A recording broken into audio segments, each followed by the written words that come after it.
اور وزیر اعلیٰ پنجاب مریم نواز کی زیر صدارت خصوصی اجلاس ہوا ہے۔ پنجاب ریونیو اتھارٹی سے متعلق امور کا جائزہ لیا گیا ہے۔ پنجاب ریونیو اتھارٹی کے نئے چیئرمین نعمان یوسف نے بریفنگ بھی دی ہے۔ آپ کو بتائیں کہ وزیر اعلیٰ مریم نواز کی پنجاب ریونیو اتھارٹی کو ریونیو وسائل بڑھانے کی ہدایات بھی سامنے آئی ہیں، جبکہ عام آدمی کو متاثر کیے بغیر PRA کے ریونیو ہدف میں 50 ارب کا اضافہ تجویز کیا گیا ہے۔ اہم اجلاس ہوا ہے۔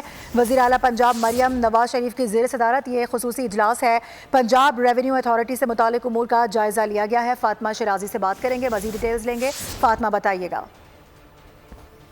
جی بالکل، وزیر اعلیٰ پنجاب مریم نواز شریف کی زیر صدارت خصوصی اجلاس ہوا ہے، جس میں پنجاب ریونیو اتھارٹی کے مختلف امور کا جائزہ لیا گیا ہے، اور اس میں جو پنجاب ریونیو کے چیئرمین ہیں نعمان یوسف، انہوں نے وزیر اعلیٰ پنجاب مریم نواز شریف کو بریفنگ دی، اور انہوں نے یہ کہا کہ عام آدمی کو متاثر کیے بغیر BRB کے ریونیو ہدف میں 50 ارب روپے کا اضافہ جو ہے وہ انہوں نے تجویز کیا ہے۔ اس کے علاوہ انہوں نے یہ کہا کہ پنجاب ریونیو اتھارٹی کو real time integration of data base کے لیے FBR سے منسلک کیا جانا چاہیے، اور اس کے علاوہ پنجاب کی اگر اوور آل بات کی جائے تو اس سے 12 اضلاع ہیں، جس میں پنجاب ریونیو اتھارٹی کا دائرہ کار وسیع کرنے کا اہم فیصلہ کیا گیا ہے، جس میں مری، اٹک، جہلم، قصور، شیخوپورہ، جہلم منڈی، بہاؤالدین اور ریونیو اتھارٹی آفس مزید قائم ہوں گے، اور اس میں جو ہے مختلف جو شہر ہیں بہاولپور، اوکارا، خانے وال، مظفر گڑھ، DG خان اور ٹوبہ ٹیک سنگھ کے جو PRP کے فنکشنل ان کے آفس کو فنکشنل کیا جائے گا۔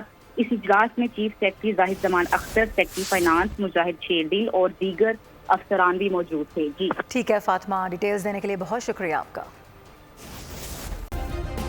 سبسکرائب کریں اور بیل دبائیں تاکہ کوئی خبر رہ نہ جائے۔